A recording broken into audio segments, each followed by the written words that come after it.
So, Pira, I wanted to play off of this discussion you were having in the comments under one of my videos about number and the relation of number to our perceptual experience of what appear to be things in the world.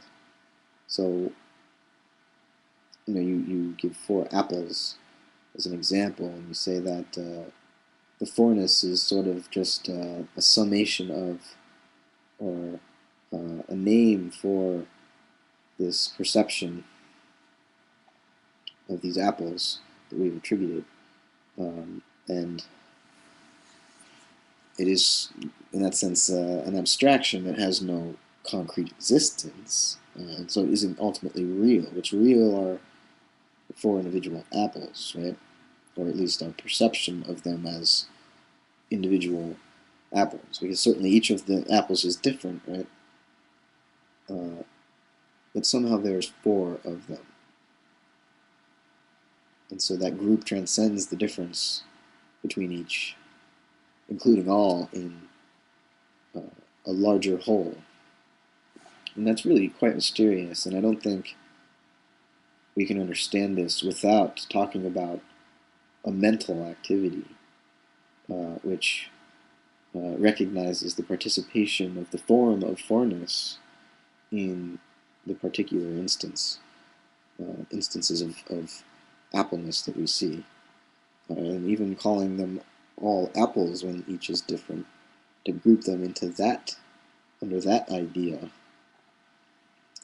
is also evidence, I would say, of mental activity that we can't simply reduce to sensory impressions without any order to them. We only perceive the world as already ordered because we, as organisms, and especially as human beings, give perceptual experience mental form from the beginning. We've always already performed this figuration and imaginal reordering of what we could conceive of as our sensory impressions of the world. And somehow it's not, what we experience is not just a building up of the atoms of sensory experience, a building up of perceptions, but it's a participation of some sort of divine mind or logos in experience as well, which allows the sensations to take on meaning. And I don't think meaning is merely linguistic. In other words, it's not just carried by the sounds of the words or the shapes of the letters that we write the sounds with. It's somehow underlying those auditory and visual aids, which serve more as mnemonics than as as they serve more as opportunities to remember what is really connected gestalt or mandala of meaning that underlies the sound that you hear, or the words that you read.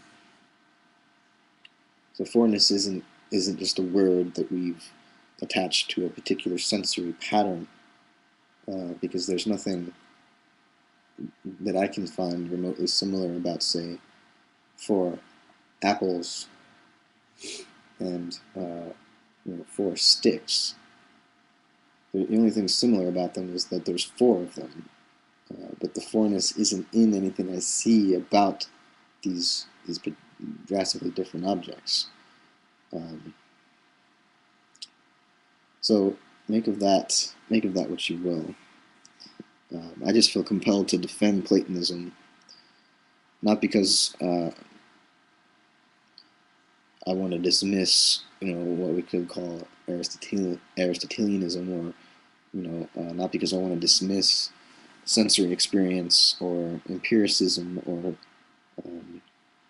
this sort of humble, skeptical sense of self-inquiry and a recognition of one's own limits. And I think that that's all very important. But I also think that as soon as a civilization dismisses a spiritual link between the human and uh, truth, beauty, and goodness, um, it falls inevitably into decadence, and will soon collapse. Uh, Human society is based on the sorts of spiritual intuitions that Plato articulated so poetically and philosophically. And when we treat them in such a way that that they can be so easily pushed aside, I think um, I think it reflects the real I hate to say it, but a childishness of our age to say that these ideas, these ancient ideas of Plato's were simply superstitious, or that he didn't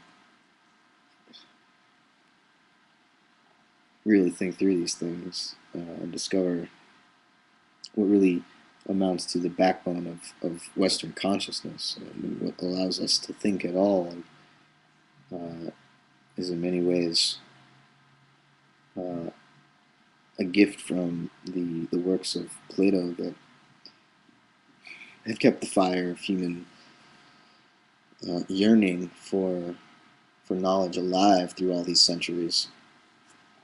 So yeah, thanks for listening.